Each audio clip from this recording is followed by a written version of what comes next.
Hi everyone, Comic Reviewer here, this time reviewing on Blue Devil issue number 2. Now, as you know, Blue Devil was a comic book series that lasted from 1984 to 1986, with a title of 31 issues and an annual. Now, I did review the first issue and covered it, so gonna do issue 2. Now, the cover has Blue Devil taking on Shockwave while holding his holding up the sign. And it starts off how an unknown person, known as Shockwave, breaks into Star Labs. You've got the guy reading the newspaper, asking for the locations of where a certain kryptonite, a super powerful kryptonite is, and the guy realizes his mistake and calls for security, shuts down the door, and they say, "Freeze, mister, this is as far as you can go." And so pretty much makes short work of them by stomping his feet on the ground, and goes to find the kryptonite. And of course we have Danny, who's known as the Blue Devil, saying, "Get me out of here." And so people think that this is a publicity stunt and to kind of promote the film. And he says, "Lady, will you get that mic out of my face? All of you, people back off." And so tries to make a break for it. As soon as he notices some people getting mugged, he quickly helps them by taking down the muggers.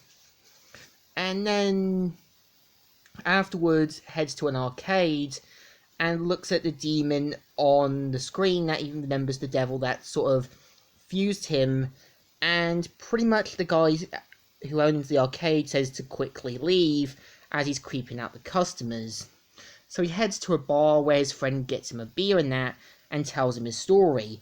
After the events of the first issue, Maria and that took him to a doctor, but turns out the fusement is permanent. So he pretty much heads back to his apartment, where he basically hears that the phone's ringing and quickly answers it. And Maria points out that, "Yeah, we saw you on TV, Cassidy," and everything else. And pretty much they do say that they are worried about him, but suddenly sees Shockwave attacking the city near his neighborhood. And of course, Shockwave tries to bring down the building, which only has him in it. So of course you can tell Shockwave tries to duke him out, and Blue Devil, realizing that he has to be a hero to take on Shockwave, and quickly makes short work of him, and quickly gets the police to come with him to deal with the problem. So of course you see that Shockwave is lifting up a fountain, which Blue Devil quickly berates him for, and then they quickly duke out again. You've got Dr. Kyleburn, who had appeared in the Atomic Skull story that I reviewed, and points out the kryptonite they were working on, and that if the unknown person gets it, it could be dangerous. So Blue Devil, decides to help them out. And meanwhile, you got Maria talking with the owner of the studio, and them getting into an argument about everything that's been going on. You see Blue Devil trying to take on Shockwave, and of course Blue Devil tries his best to take him on, and even manages to take him out a little bit,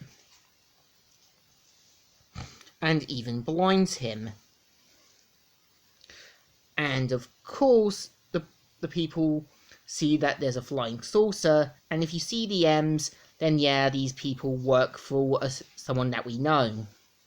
And Shockwave's like, "Yo, boss, down here, I got the stuff." And of course, Blue Devil sucker punches him, but gets teleported upward by the tractor beam. Kyleburn says, you can't let them get away with the super kryptonite. And of course, Blue Devil manages to get it, and they quickly leave. So of course, Cassie realizes that Dr. Carl Burnett worked for Star Labs, so they might find a way to reverse what happened to him. Suddenly you've got a lawyer talking with Cassidy about, not wearing the Blue Devil suit anymore, which he can't because he now has the costume permanently fused to him. And of course leaves the guy tied up to a lamppost, and everyone quickly leaves him, which sort of implies they know that he's a hero and they're just gonna leave him there. Which, yeah, end of the story. So, issue 2 of Blue Devil is not too bad. I think we do see Cassie trying to live his life as a superhero, and I do feel, like I said in the first issue, if they made him a unlikable stuntman, maybe have him evolve as a person over time, maybe the series would have been a bit interesting. Much like Johnny Cage being more mature in Mortal Kombat X and 11. So the issue deserves a thumbs up. Still good, and still alright. So, Comic Reviewer here, signing out.